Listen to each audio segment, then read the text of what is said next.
Greetings, my friends. I want to thank you all for subscribing. I want to thank all of my channel members for supporting me in this endeavor to save pop culture. And if you are not subscribed, please consider supporting this channel. We need you. Thank you. My friends, I have seen the season premiere of Doctor Who titled Planet of the Incels, and I loathed it with a fiery passion that made watching this crap an endurance test. The official name of this episode is supposedly The Robot Revolution, but as you'll see, the actual title is Planet of the Incels. This review is going to contain spoilers because I won't give this shit the respect of treating it like an actual story. But suffice it to say, the woke agenda permeates this thing at pretty much every level, and the DEI agenda is the sole reason this sad travesty actually exists. What this episode actually should be called is the Snowflake Invasion, because all these whiny little creeps are not telling stories, they're venting that the whole world doesn't see things exactly their way, and after over a decade of force-feeding us their propaganda, they're still in the minority, and all it's done is make the majority puke all over them. So, without further ado, let's get started. I'm doing this as a running commentary with timing indications of when I thought certain things during the screening. In a way, it's kind of a reaction video. So at 1 minute and 11 seconds in, I'm thinking, wow, it only takes this long for the show to annoy me. So this white guy, Alex, gives his girlfriend Belinda a certificate naming a star after her on her birthday. And what does she say? Does it have to say Miss? And I rolled my eyes and thought, oh boy, there we go. We're in for a bumpy-ass cornholer of a ride. If just 1 minute and 11 seconds in, we're getting the agenda. Alex snips at her. Well, you're not married, so Miss is accurate, but never mind. That star is named after you. Then we cut 17 years later, and we see the TARDIS materialize outside a hospital in a tacit admission that the shit show formerly known as Doctor Who is on life support. It's pretty much the only honest moment in this whole show, at least of what I saw. I got so disgusted, I had to turn it the F off, but let's see how far I got in, shall we? At 2 minutes and 32 seconds, Doctor Who Gives a Shit appears wearing a skirt. Yeah, they'll say it's a kilt, but it's the wrong material to be a kilt. It looks like denim and swirls like a light skirt. And so, if it looks like a skirt, and it swirls like a skirt, and it feels like a skirt, I'm watching the wrong effing show. Not 3 minutes in, and we're just clobbered all about the head and shoulders with bullshit agenda garbage. It's no wonder rumors abound that this shit show has been canceled, or at least is getting defunded by Disney. Too late, of course. This franchise has been mortally wounded and will never be what it once was, but it's a happy thought at least to think maybe this will be the last time we have to suffer through a season of this drivel. And the show's greatest shits just keep on coming. At 2 minutes and 57 seconds in, Doctor Who Gives a Shit kills the power to the whole hospital. Not deliberately, but because he's more concerned with fashion choices than actually being competent. This, of course, puts a lot of lives at risk, and what does he say? What does he say when all the power goes out in the hospital? Oops. Oh gosh, he's so cute, isn't he? La la la la la, it's all a lock, isn't it? Disrupting surgeries and turning off life support machines, la-di-da, oh, it is a laugh. He's obviously looking for Belinda, trying to track her down when he short-circuits the entire hospital, and I'm thinking at this point, I wonder if she'll wind up being the mostest importantest girl ever, the key to everything. So, shiny candy-like robots land at Belinda's house after she goes off shift. They call Belinda Your Majesty, you're coming with us, and when she asks, what if I don't, they kill her roommate's cat. Boom! Just like that. This is obviously supposed to be funny. We see that from the total lack of sadness on Belinda's face and the cute little cat icon that lights up the robot's view visor. Something obviously wacky is going on here, since the design of the ship, the blaster, the robots, they're like retro toys, so probably made out of her subconscious or some shit like that. The usual, yawn. That's what I'm thinking 5 minutes and 7 seconds into this mess. And her reaction is so lame, just kind of mock horrified like she's phoning it in. Well, everything here is completely phony. None of these are genuine characters. I don't believe anything that's happening on this show is real in any way, including the emotions or lack thereof, which pretty much makes this a farce, doesn't it? Some kind of Doctor Who parody? Because no way this should be considered by any sane person an actual episode. And also, 6 minutes in, there appears an elderly woman whose real identity I've seen is a source of speculation for those wokies out there on X who still give a shit about this garbage. But me, I have no idea, and I don't care. So, 6 minutes and 24 seconds in, as the cartoony rocket is taking off from Belinda's yard, and get ready for this really is bad. So this rocket is taking off from Belinda's yard, carrying her away, and it's in the air, and Doctor Who Gives a Shit runs out into the yard too late, looks up at it, and yells at the departing rocket, "Belinda!"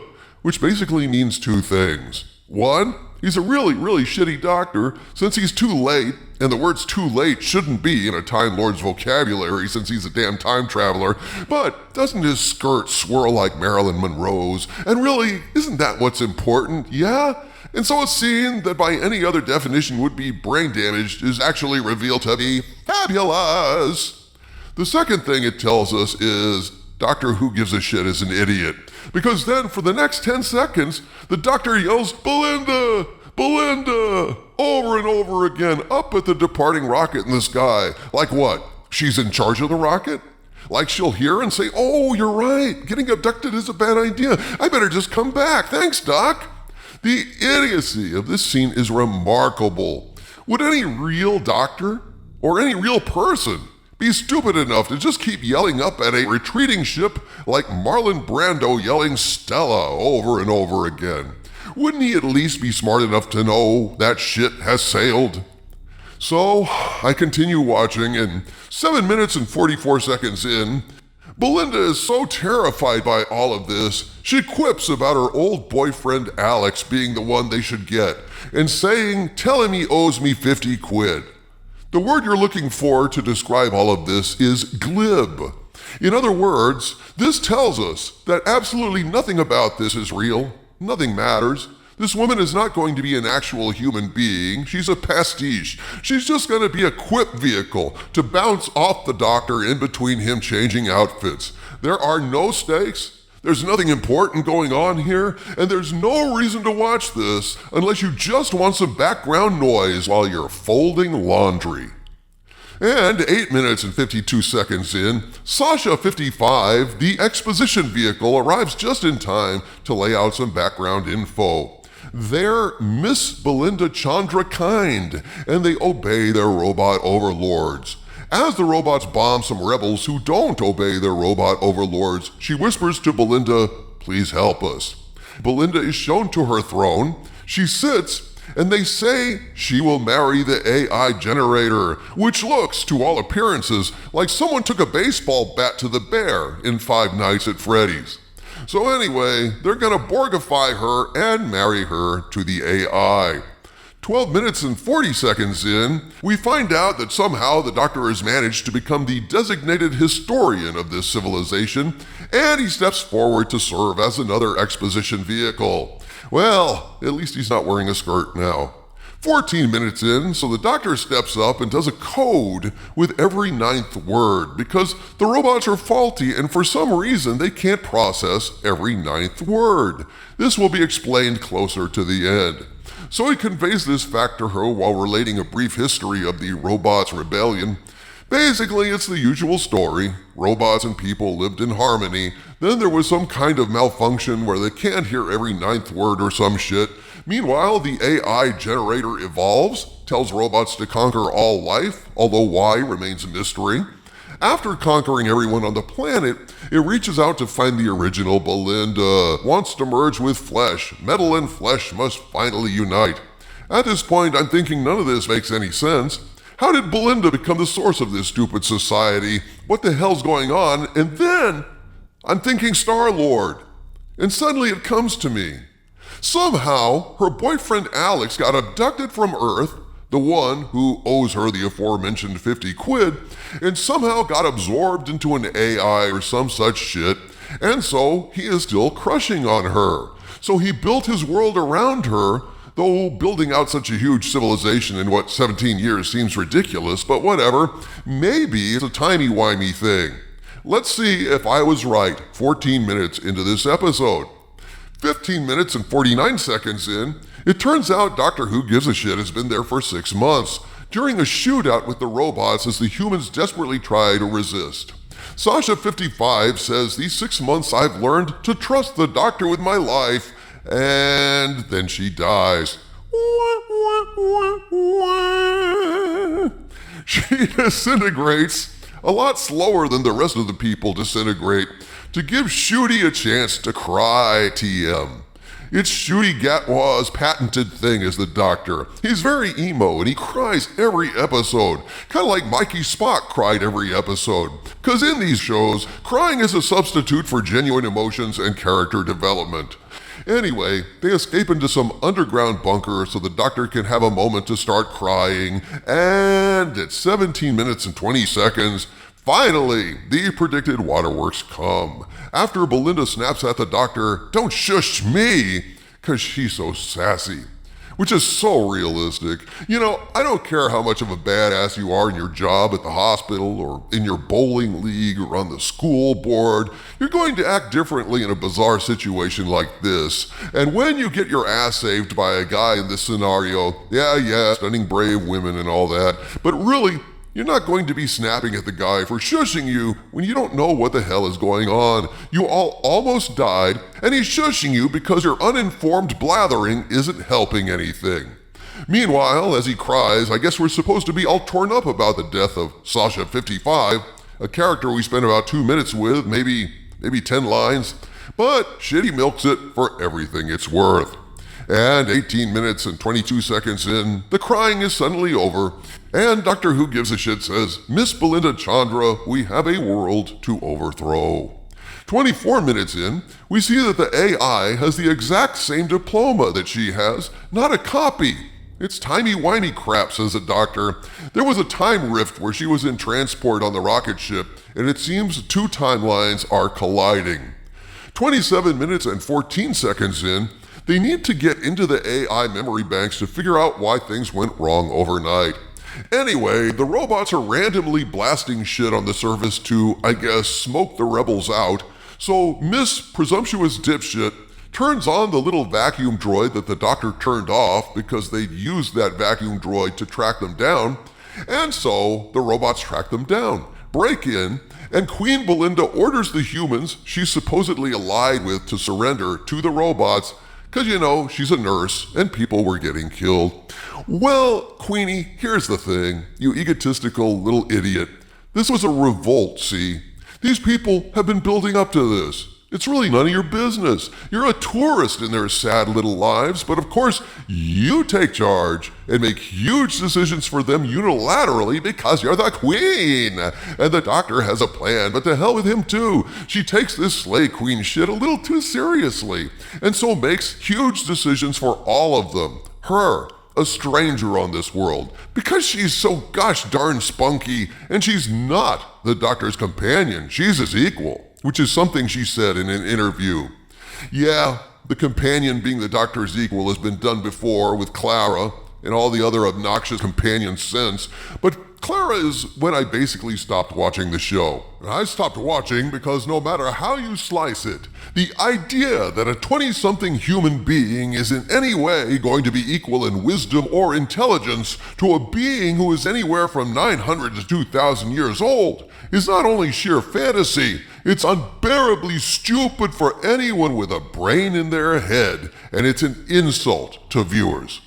And so the rebellion gets squashed, and they all get captured. Good job, your dipshitness. See, this is a direct reflection of the whole equality of outcome crap these people cling to. She doesn't respect superior knowledge or qualifications. She just does what she wants to do because no one is better than her or knows more than her. Equality of outcome. So there. Unfortunately, however, knowledge, qualifications, and experience and talent actually matter in real life, despite all the participation trophies saying otherwise. But I'm sure a writer as screwed up as Russell T. Davis will make sure equality of outcome is adhered to in this episode. In other words, he'll rig the script so she was right to do such an idiotic and presumptuous thing. So anyway, she orders the robots, "This is your queen, leave these people alone, take me." And we are approaching the point where I had to bail on this episode, folks, fair warning.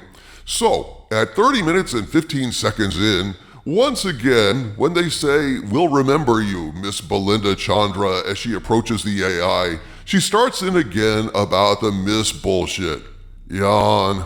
Yeah, Miss Belinda Chandra. She goes on at length about it as she marches to be merged with the AI, hoping she can convince it to leave the people alone. Then, in response to her bitching about the Miss thing, the AI asks her, "Are you married?" And suddenly I'm getting the feeling Doomcock was right. Is it Blondie in there?